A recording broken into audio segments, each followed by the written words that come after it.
시청자 여러분 안녕하십니까? 이봉수의 정상회담 1부 시작하겠습니다. 오늘은 1부에서 한미동맹에 관해서 좀 말씀을 좀 드리려고 합니다. 11월 10일 날 조선일보의 기고문인데요. 최강 아상정책연구원 원장이란 분이 이제 기고를 했습니다. 제목은 미국 우선주의의 부활을 경계한다. 기고문의 내용은 이제 최근 공화당 내 프리덤 코커스 강경한 우파 성향의 그 의회 의원들의 모임인 것으로 알고 있고, 좀 트럼프를 지지하는 성향인 것으로 저도 알고 있습니다. 그래서 회원들은 미 국방부가 동맹국들의 비용 분담 기여에 대한 보고서를 매년 의회에 제출하도록 하는 법안을 발의를 했다. 그래서 이 법안의 궁극적인 목표는 한국, 일본, 호주, 나토 등 미국의 주요 동맹국들이 방위비 분담금을 증액하라는 것이고, 이런 것들이 상호 방위 조약에 기초한 동맹의 정신을 훼손하는 것은 아니냐라는 점이 우려된다는 겁니다. 미국은 자기 이익을 가치의 형태로 표방해 왔는데, 이러한 가치 의식이 일방주의와 결합되면 자기만 옳고 정의롭다는 독단에 빠지며 협력과 대화를 통한 문제 해결을 어렵게 만든다. 오늘날 미국이 당면하고 있는 다양한 문제는 미국이 동맹국들의 확신을 주지 못해 발생한 것이고, 트럼프 행정부의 일방주의 정책은 나토 동맹국들과 중동 그리고 인도태평양 지역의 미국 동맹국들을 불안하게 만들었고, 그 틈새를 파고든 것이 러시아의 유라시아주의와 중국의 1대1로이다. 그러면서 미국은 스스로에게 물어봐야 한다. 미국에 대한 신뢰의 약화가 러시아의 우크라이나 침공은 부추긴 것이 아니냐. 트럼프 대통령이 인도태평양 지역에 미국 동맹국들의 확신을 주었다면 지역 주요 거점에 미국이 접근하는 것을 차단하는 Anti-Access Area Denial, A2AD 이렇게 약자가 되는 모양입니다. 를 중국이 계속 추진할 수 있을까? 만약 트럼프 대통령 임기에 한미 동맹이 굳건한 모습을 보였다면 김정은이 한미연합훈련 철폐를 외치며 동맹을 이관하고 핵 전력을 고도화하려는 야망을 계속 품을 수 있었을까? 그래서 방위 분담금 문제를 언급을 합니다. 2019년 트럼프 대통령이 한국에 대해 방위 분담금을 50억 달러, 현재 약 1조 원에서 약 6조 원으로 5배를 올리라고 주장을 했고, 이에 대해서 존 햄리 CSIS 소장은 주한미군은 돈을 받고 한국을 지키는 용병이 아니다. 주한미군은 미국을 방어하기 위한 목적을 띠고 있다고 주장했다. 이를 반박했다는 것이죠. 그러면서 한미 양국은 한국뿐만 아니라 주한미군과 제한미군의 보호를 위해 사드를 한반도에 배치하기로 합의했고, 중국은 한국에 무역보복을 가했고, 그래서 한국은 문화 및 관광 산업에서만 21조 원에 달하는 피해를 입었다. 한국이 사드 보복으로 본 21조 원의 피해는 2023년 방위 분담금 1조 938억 원의 약 20배에 달하는 금액이다. 그래서 한국의 방위 분담금은 1991년 1억 5천만 달러에서 2023년 약 8억 달러 정도 대폭 상승을 했고, 미국 사회 역시 동맹을 돈으로만 생각하는 편협한 접근이 미국 지도력의 몰락이라는 부메랑으로 돌아올 수 있음을 깨달아야 한다라고 내용을 맺고 있습니다. 요지는 한미 동맹이 한국뿐만 아니라 미국에도 이익에 부합되는 것이고, 이러한 부분을 무시하고 미국이 일방주의적인 정책을 밀어붙임으로 해서 세계 곳곳에서 동맹국들과의 관계가 약화되고, 이를 틈탄 러시아와 중국이 무력 도발을 지금 일삼고 전쟁까지 벌이고 있다. 이런 상황이 한국에도 올 수 있음을 미국이 유념해라 라는 이런 이야기입니다. 네, 결론적으로 한미 동맹이 미국에도 이익이 된다라는 이야기를 핵심으로 하고 싶은 건데요. 이거 너무나 당연한 소리입니다. 한미 동맹 자체가 미국이 도움이 되지 않았다면 지난 70년 동안 유지됐을 리가 만무하죠. 일회적인 원조의 성격이었다면 말이죠. 하지만 결과적으로 양자에게 도움이 된다는 얘기는 너무나 당연한 이야기고, 근데 한미 동맹이 누구에게 더 절박한 거냐? 미국에게 한국은 안보상 엄청난 중요한 위치를 가지고 있는 것은 사실입니다. 그렇다고 해서 그럼 필수 불가결의 어떤 위치에 있는 것이냐, 한반도 내지는 대한민국이. 대표적으로 필리핀에 수백만 기지가 저는 생각이 납니다. 사실은 미군을 파병해서 한국을 피로 지킨 것처럼 약간 성격은 많이 다르지만 어쨌든 미국이 스페인과의 전쟁을 불사하면서까지, 제국주의 전쟁을 불사하면서까지 확보했던 것이 필리핀이었던 것이고요. 이것이 1900년의 전후에 있었던 일이다 보니 스페인으로부터 필리핀을 빼앗은 것이 1898년, 99년의 일이었고, 그 이후부터 이제 미군이 이제 주둔하기 시작했으니까 대한민국보다 50년보다 먼저 확보했던 기지였습니다. 그리고 뭐 필리핀의 위치라는 것이 이제 남중국 또 중부 태평양을 포괄할 수 있는 지정학적인 위치를 가지고 있어서 뭐 한반도 대한민국보다 더 중요하면 중요했지 덜 중요하지 않은 위치임에도 필리핀에서의 뭐 반미 여론, 좀 미국의 심기를 거스르는 이런 요구들이 계속 되니까 미국이 이를 포기해 버렸습니다. 결과적으로 이제 미국이란 나라가 기본적으로 지리적으로 봤을 때 미국의 서쪽은 태평양이, 미국의 동쪽은 대서양이라는 아주 큰 대양이 위치하고 있기 때문에 미국 본토의 어떤 안보적인 문제들에 대해서 뭐 한국이나 필리핀이나 뭐 있으면 좋지만, 있으면 너무 좋지만 없다고 해서 뭐 미국의 어떤 궁극적인 안보 이익이 훼손된다 이렇게 볼 수는 없기 때문에 미국은 어지간한 조건이 되면 그래도 그 기지나 주둔을 유지하지만 그렇지 않다고 판단이 되면 언제라도 포기했다라는 것이 미국의 이제까지의 안보 정책의 실행의 측면입니다. 그러니까 있으면 정말 좋지만 없어지면 뭐 잇몸으로 버티면 되는 거 아니냐. 식이 이제 미국이 세계 안보, 그 다음에 태평양을 바라보는 기본적인 관점인 것이죠. 그러니까 주한미군은 더 말할 것도 없습니다. 원래 주한미군 주둔 자체에 대해서 미국 내에서 끊임없이 70년, 한미동맹의 70년 역사와 함께 주한미군이 과연 필요한가? 계속 미국이 주둔해야 되는가에 대해서 끊임없이 논란이 있었고, 미국 입장에서는 뭐 잘 아시는 것처럼 최악의 경우에 뭐 일본을 방어선 삼으면 되는 것이고, 이게 이제 트럼프의 생각이고, 이 트럼프의 생각이 그닥 그렇게 새로운 트럼프만의 생각이 아니라 70년 동안 계속 그런 이야기가 미국에서 흘러나왔었습니다. 또 설사 또 일본에서도 여의치 않으면 알래스카와 하와이를 잇는 선, 그러니까 원래 전통적인 2차 대전 발발 이전에 미국이 생각했던 안보선이었던 것이죠. 알래스카와 하와이를 잇는 선만 유지하면 뭐 미국의 어떤 방어는 최소 수준에서는 유지가 가능하다는 것이 뭐 미국의 한 입장, 여러 입장들 중에 한 입장이었습니다.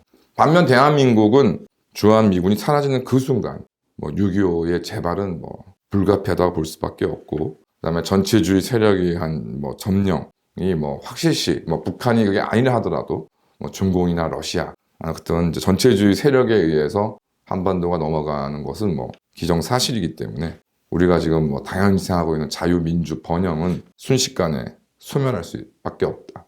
여러 가지 상황에서 이제 냉전 시대에는 독일과 우리나라를 많이 이제 비교했는데, 독일 같은 경우에는 이제 냉전이 그래도 체제가 붕괴된 이후에 신냉전이 시작되었다고 하지만 유럽 연합을 이끌어 나가고 있는 입장, 또 유럽 연합의 틀 속에서 가지고 있는 본인들 가질 수밖에 없는 입장은 우리하고 다를 수밖에 없고, 따라서 현재 대한민국과 뭐 어떤 위치를 비교할 수 있는 나라는 뭐 대만, 타이완, 뭐 폴란드, 발트의 3국 이런 나라들이라고 볼 때 사실상 잘못된 안보 정책으로 무장 해제를 스스로 무장을 해제한 대만, 정말 이 러시아 우크라이나 전쟁을 보면서 큰 공포심을 가지면서 미국에 적극적으로 도움을 요청하고 있는 폴란드와 발트의 3국이 오히려 우리나라와 비슷한 위치가 아닌가 생각이 듭니다. 계속적으로 뭐 트럼프 시절에도 대표가 이해했지만 정말 반미 분담을 굉장히 자극적으로 어떤 반미, 반 트럼프의 어떤 기류로 만들고 있는데, 뭐 우크라이나 러시아 전쟁 발발에 미국의 패권 악화가 결정적인 요인인가 라고 봤을 때 저희가 미처 생각을 못했지만 러시아가 전통적으로 생각하고 있는 안보에서의 핵심 가치는 우크라이나에 있는 것이고, 결국 냉전 이제 붕괴 이후에 극심한 정치 경제 혼란을 극복하는 순간 어차피 우크라이나에 대한 점령, 뭐 도발은 뭐 시간 문제였다는 생각이 듭니다. 그래서 그 정치적 경제적 혼란을 겪는 와중에서도 러시아는 우크라이나 문제에 대해서 심각하게 생각했고 나름의 교두보를 확보하기 위해서 수십 년에 걸친 노력을 해왔다는 것이 이제 저희가 뒤늦게 바라볼 수 있게 되었습니다. 어차피 우크라이나는 러시아 입장에서 뭐 타협 불가한 러시아의 세력권이다라는 기본 인식을 가지고 있는 것이죠. 그리고 이것이 미국의 패권 약화로 인해서 뭐 전쟁이 발발한 요인이 없다고는 할 수 없지만 결과적으로 이 러시아의 우크라이나에 대한 인식 자체가 변하지 않는 이상 어차피 지금과 같은 뭐 전쟁 상황 정도는 일어날 수밖에 없었다라는 생각입니다. 또한 인도태평양 지역 같은 경우에 이제 중공의 저개발 국가에 대한 얄팍한 이제 물량 공세가 지금 진행되고 있는데, 뭐 결론적으로는 뭐 여러 가지 이제 문제를 해당 지원, 이른바 중공의 지원 대상 국가들은 과도한 부채를 통해서 지금 엄청난 혼란을 겪고 있고, 또 더군다나 해당 국가들은 한국과 달리 중공의 안보 위협 자체를 심각하게 생각할 이유가 없는 것이죠. 중공과 맞붙어 있지 않으니까요. 지금 문제가 되고 있는 아프리카 국가라던가 뭐 스리랑카라던가 뭐 이런 나라들, 뭐 네팔 같은 나라들, 뭐 부탄 같은 나라들 뭐 같은 경우는 뭐 중공하고 뭐 국경을 맞대고는 있습니다만은 히말라야 산맥으로 대표되는 그 험난한 지형에 특별한 뭐 사정이 있지 않는 이상 중공군이 네팔이나 부탄을 위협한다거나 하는 상황은 생각할 수가 없습니다. 그런 나라들이 뭐 우리나라와 같이 단순한 상황에 있는 나라들과는 다르기 때문에, 우리나라는 그들 나라와 같이 뭐 중공의 어떤 안보 위협과 직접 맞닿아 있는 나라이기 때문에 결과적으로 이 나라들에 대한 중공의 진출은 뭐 어떤 면에서는 뭐 당연한 것이고, 뭐 거기에 대한 책임은 이제 해당 나라가 지면 그뿐인 것이죠. 근데 우리나라는 이런 단순한 뭐 경제 문제뿐만이 아니라 국가의 생존과 직결되는 문제이기 때문에 이런 문제들의 미국의 어떤 정책이나 이런 것들이 훨씬 더 결정적인 역할을 영향받을 수밖에 없는 나라입니다. 만약에 미국이 주한미군 연구 주둔만 뭐 확고하게 약속을 한다거나, 뭐 대표도 그런 이야기를 했지만 사실상 모든 주둔 비용을 대한민국이 부담하는 것도 어떤 가능한 이야기다.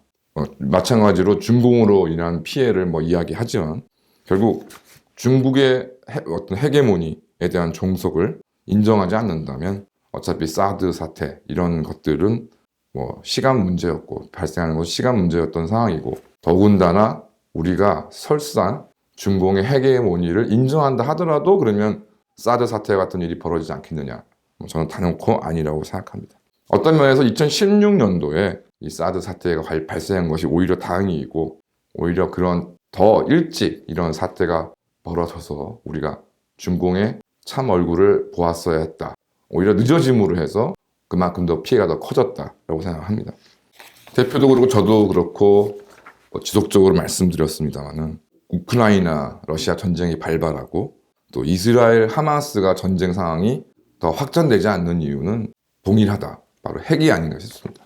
우크라이나에 핵이 없었기 때문에 러시아가, 푸틴이 저렇게 오히려 손쉽게 전쟁을 일으킬 수 있었고, 이스라엘 하마스 전쟁은 둘러싼 뭐 이란 등의 주위의 뭐 중동 국가들, 그다음에 뭐 테러 세력들, 헤즈볼라 같은 테러 세력들이 뭐 말만 떠들 뿐 실질적으로는 뭐 이스라엘과 어떤 전면적인 전쟁 상태로 쉽게 들어가지 못하는 이유도 이스라엘이 핵이 있기 때문에 그들의 공언과는 달리 전쟁 개입에 어느 정도 소극적일 수밖에 없는 이유가 있다고 생각합니다.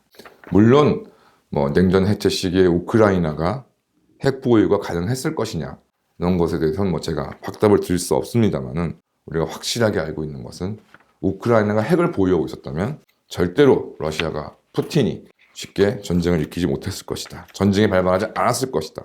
라는 것이 뭐 확실한 이야기라고 생각되는 것이고요.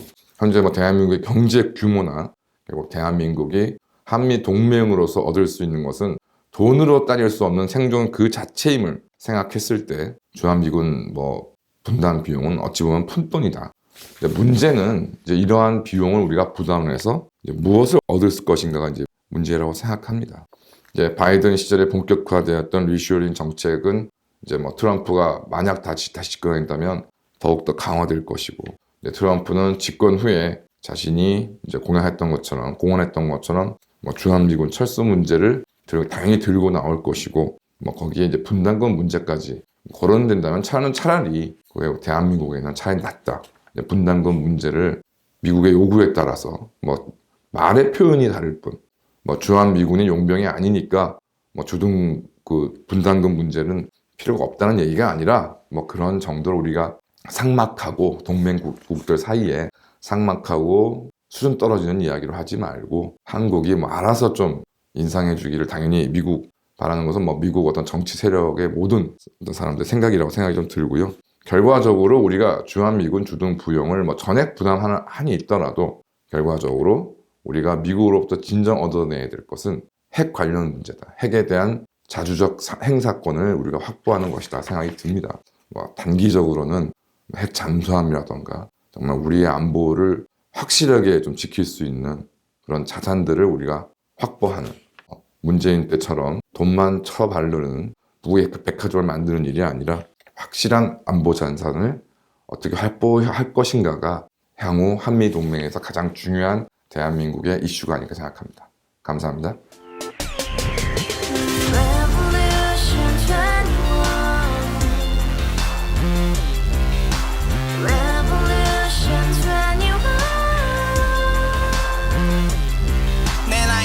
월세 30 코인 빚만 300 서울에 온 지 벌써 10년 아둥바둥 버텼지만 여전히 난 반지 하에 제왕 곰팡이 연문제약 내비랑 깡통망통 완전히 폭망 90원 창문만큼 작아진 내 꿈 연애 결혼 내 집 모든 게 헛꿈 1년 전 떠난 여친 울며 말했지 같이 써봤자 평생 가본 게 꼭꼭꼬라지 가바후스 700 나도 소유주